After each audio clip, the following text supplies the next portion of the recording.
Do you worry that maybe a guy who's got a lot of money builds an army of 200,000 robots that'll be stronger than the military that we have? Do you worry about that at all? Absolutely. I was at a conference recently where a guy who had a lot of money was talking about building 3 billion such robots. Yeah. Building 3 billion robots. Yeah. Capable of doing what? Everything we can do, but better. And this was not Elon Musk. Who was this guy? This was one of those conferences where you're not allowed with Chatham House rules. Is it a person that we would know or not really? Yeah, you'd know. Yeah. I mean, it's only a few people that can afford 3 billion robots. So what happens if, let's just say, because Warren Buffett said you have to kind of look at AI as like the nuclear bomb, it's like atomic bomb, so he's a little bit more afraid of what AI is going to be doing.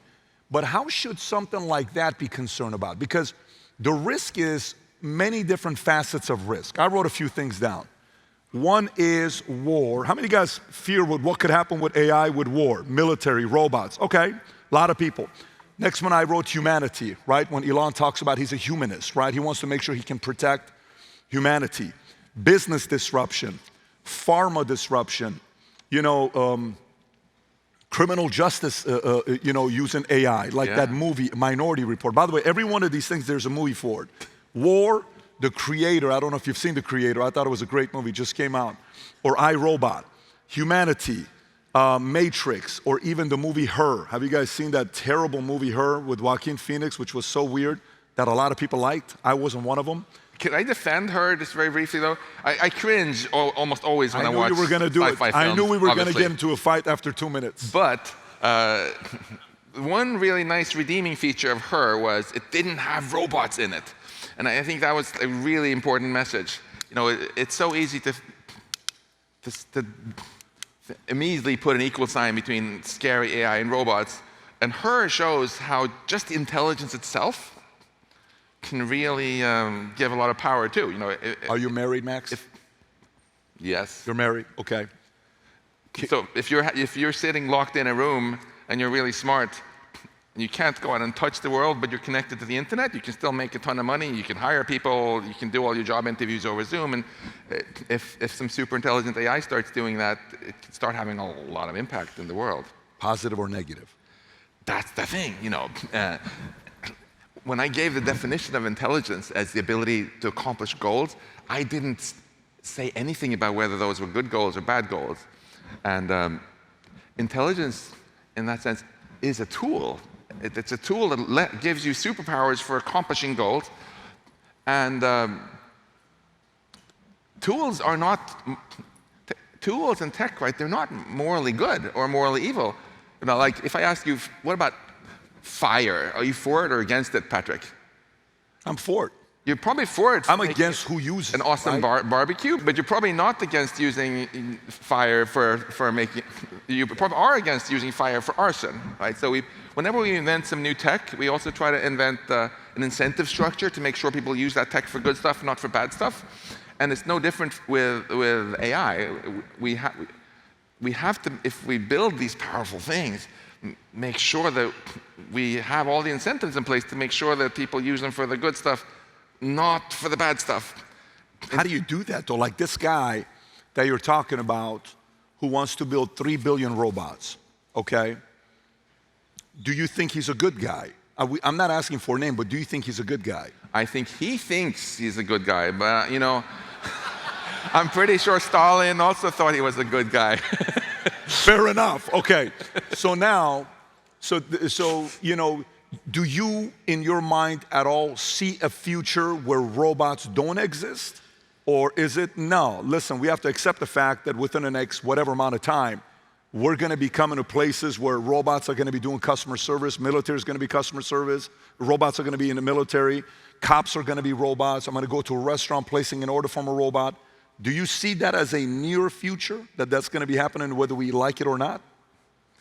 Yeah, but I loved what you said there earlier this morning about dreams. And my dream is that we build really exciting AI, including a fair number of robots, and not just plop them into society randomly and see what people choose to do with them, but rather that we use a lot of wisdom to guide their use. You know, if you have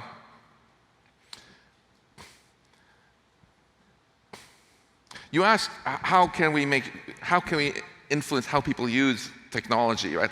So how do we influence how people use fire, for example? First of all, we have social incentives. If you get a reputation as the guy who always burns down people's houses, you know, you're going to stop getting invited to parties. And we also have a legal system we invented for that very reason. So if you do that and you get caught, you know, you get maybe a couple years to think it over on very boring food. And when we make these technologies, if they are technologies that can be used to cause a lot of harm, we want to make them such that it's basically impossible to do that. You know, you could. There was a guy named Andreas Lubitz, for example, who was very depressed, and he crashed his Germanwings aircraft into the Alps, killed over 100 people. You know how he did it? He just told AI autopilot to change the altitude from 30,000 feet to 300 feet over the Alps. And you know what the AI said? Okay.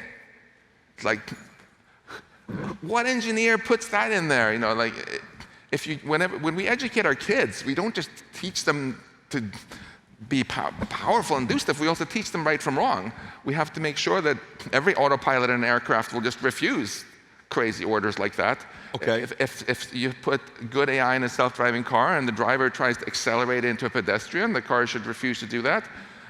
So there's a lot of technical solutions like this where you just make it impossible for random nutcases to do harm. And another big success story, I think, is basically every other technology that could cause harm, we have safety standards. You know, that's why we have the Food and Drug Administration. If someone says, hey, I have this new wonder drug that's going to cure all the cancers, FDA is going to be like, okay, well, where is your clinical trial? Show us that the benefits outweigh the harms, and then, until then, you can't sell it. It makes sense to apply. We do the same thing for aircraft, for cars. It makes sense to do that with AI systems that could cause massive harm. That way, all the wonderful products we're going to get are going to be safe, kind of by design.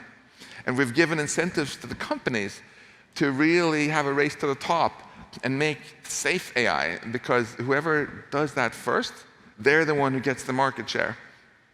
Yeah, but who regulates it? So to create that, you know, 30,300, that the guy just go 300, and maybe he wanted to do 3,000, he forgot 10, and it went from 30,000 to 300. Yeah. Or maybe like it can't go less than 10% in a 15-second increment. Okay, that's technology, I get it. But what I'm asking right now is, so this guy that wants to build 3 billion robots, yeah, with today's regulation. He really got to you. Huh? He really got to you. No, did he not get to you? Yes or no? Everybody, are you kidding me? I bet he got to everybody. But so this guy that wants to build 3 billion robots, what regulation do we have right now to prevent him from being able to do that? Nothing, basically. So, but this is actually changing. Yeah, in all other areas, there was also a lot of resistance to regulation. You know, when scientists started saying, and engineers started saying, let's put seatbelts in cars, the auto industry was like dead against it. They're like, no, that's going to kill the car market and whatever. So they passed the seatbelt law in the US anyway. And did it kill the car industry? No, the amazing thing is that car sales skyrocketed after that, because people started to realize that driving can be really safe, and they bought more cars. So we similarly just need to get past this knee-jerk reaction from some tech folks that they're different from all other technology and should be forever unregulated. There's a big food fight in California now. Some of you might have followed.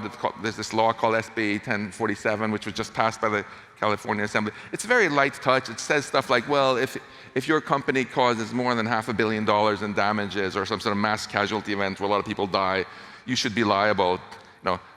If they had a law like that for airplanes, people wouldn't bat an eye. But you have a lot of people now taking to Twitter saying, this will destroy American AI industry, or whatever. If we just treat AI like other industries, we have safety standards, here they are, level playing field, free markets, once you meet the standards, you can make money, then we'll be in very good shape. The European Union already passed an AI law last year. China passed an AI law. What's European Union's AI law? Huh? What's their AI? It's called the EU AI Act. They're very similar to product safety laws for medicines, for cars, stuff like that. And as soon as we get something like that in the US, first maybe in states like California, and then federally, I think we'll be in a much better place. And then someone can't just come along and build 3 billion robots without first having to demonstrate that they meet safety standards. And won't just, you don't want to sell robots where the owner of the robot can be like, hey, here's a photo of this guy, go kill him.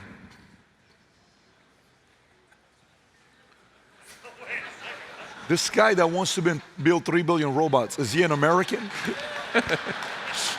Yeah. He's an American. Yeah. Who are the top 10 richest people in America? So if, by the way, I'm not going to ask you who, because I would never question you like that. It's not my style. Top 10 richest. So you got, let's use the process of elimination. Let's kind of go through it. Let's have some fun with this. And listen, if we're going to have some, we may have some fun here. All right, so here we go. Elon Musk. He said it's not Elon Musk. Could it be Jeff Bezos? Maybe. Are you going to put that's why you're putting bright spotlights in my face here? Could it be Mark Zuckerberg? Could it be Mark Zuckerberg? But look, I think it's not about individual people. It's really about creating the right incentives for all entrepreneurs so that they realize that the way they get rich is by I know, I'm not trying to make you feel uncomfortable. I don't want to make you feel uncomfortable. So you got Ellison, I don't think it's Buffett, Gates, Baltimore likes basketball, Page, Sergey Brin. For the last 4 years, every time we do podcasts, I have to ask Rob or somebody, hey, can you pull up this news? Can you pull up that?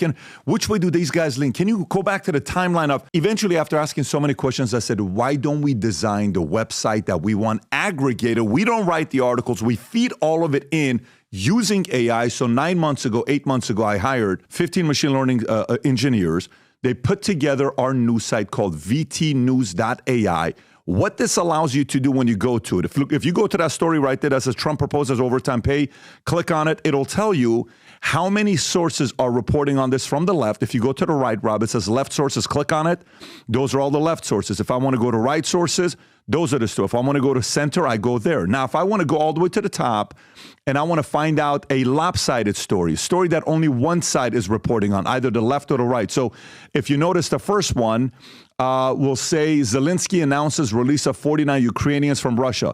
Notice more people on the left are reporting on that than the right. If I go to the middle one, same thing. If I go to the right one, same thing. You can see what stories are lopsided. And if I pick one of the stories, pick the first story, click on a Trump one, proposes overtime tax cuts. To the right on the AI, I can ask any question I want, but click on the first question that has it. It says, what is the political context and potential motivation behind the Trump's new tax cut proposal? Click on the question mark. It explains exactly what the motives are. So for you to use, whether you're doing a podcast, you're in the middle of a podcast, or you just want to know it for yourself, you're busy like myself. And last but not least, this is all AI doing this, so machine learning engineers. Go all the way to the top. I can go to timelines, and see how far back a story goes. Pick the Israel-Palestinian conflict. If I want to go to that and go back and see why are those 2 days a big spike, I'll have Rob pull it over to go to those 2 days with a big spike, and I'll see exactly what happened on that day or the previous day, and many other features vtnews.ai has. So simply go to vtnews.ai. There's a freemium model, there's a premium, and then there's the insider. If you want to have unlimited access to the AI, click on the VTAI Insider. You can now become a member effectively today. So if you like this clip and you want to watch another one, click right here. And if you want to watch the entire podcast, click right here.